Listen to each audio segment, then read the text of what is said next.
assets matter. How do you imprint who you are on your consumer? And how do you maintain those assets over time? I think lots of businesses do not understand the power of their assets, and they just want to change them because they think it's cool or trendy, etc. But I think that that's where the mistake is made. The second one, which I'm really passionate about, is what I call the opening ceremony. How does the consumer engage with your package? And I think we talked about this in our interim conversations, is how are briefs going to be written for these packages to ensure that consumers remember you the first time, not just the visual, but also the entire engagement of the journey from the first time you use it to the last time you use it, and then to be able to go back again. My favorite anecdote is Altoids, right?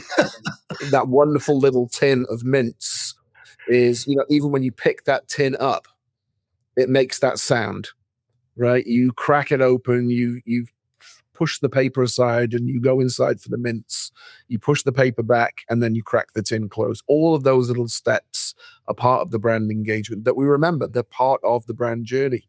But nobody ever throws that little piece of paper away, right? To the very last minute, it stays there. And I think they are the things that I think are important to brands, the same way that you open a Monopoly box, for example, and you take all the pieces out, you put them back carefully, right, for the next time you're going to use it. And there's many other examples that we could talk about.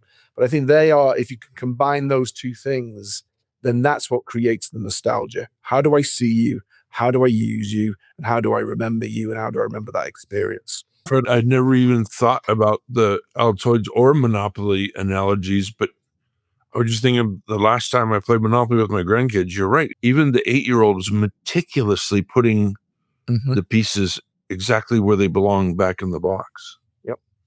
Yeah, I mean, it's just a really special moment, right? You open that box and there it is all laid out. Even if you've had that box for 20, 30, 40 years, right? It's there. It's laid out properly. And people take care of those things, right?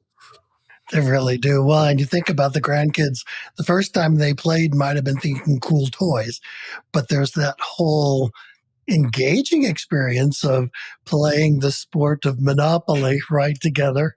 Fred, I love the terminology about assets. Does Altoid realize the power of that tin? My guess would be they do.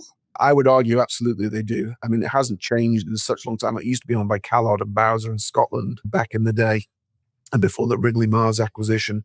I think that if it were to change, if it were to be improved, so to speak, if those people were to take over, you can already see what the brief would look like. It would be plastic. All of the pills would be regular.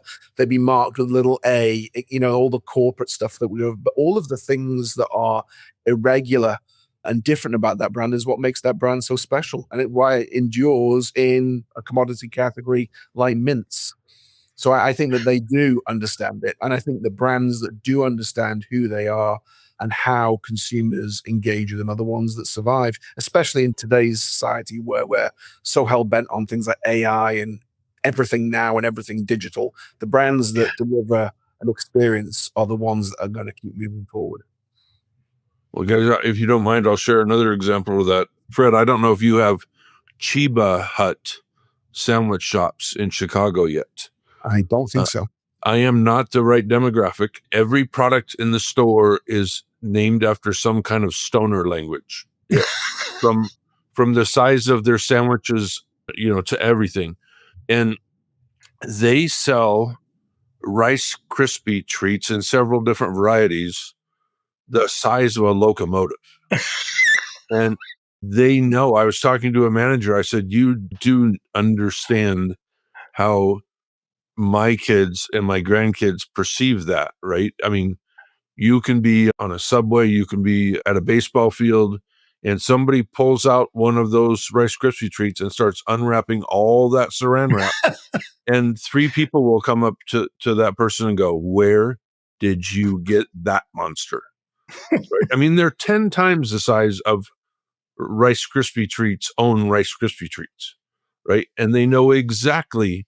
I mean, it's got to be like the Costco rotisserie chicken. They don't make any money off of them. It's simply so people go, holy crap, where'd you get that? And they know exactly what they're doing.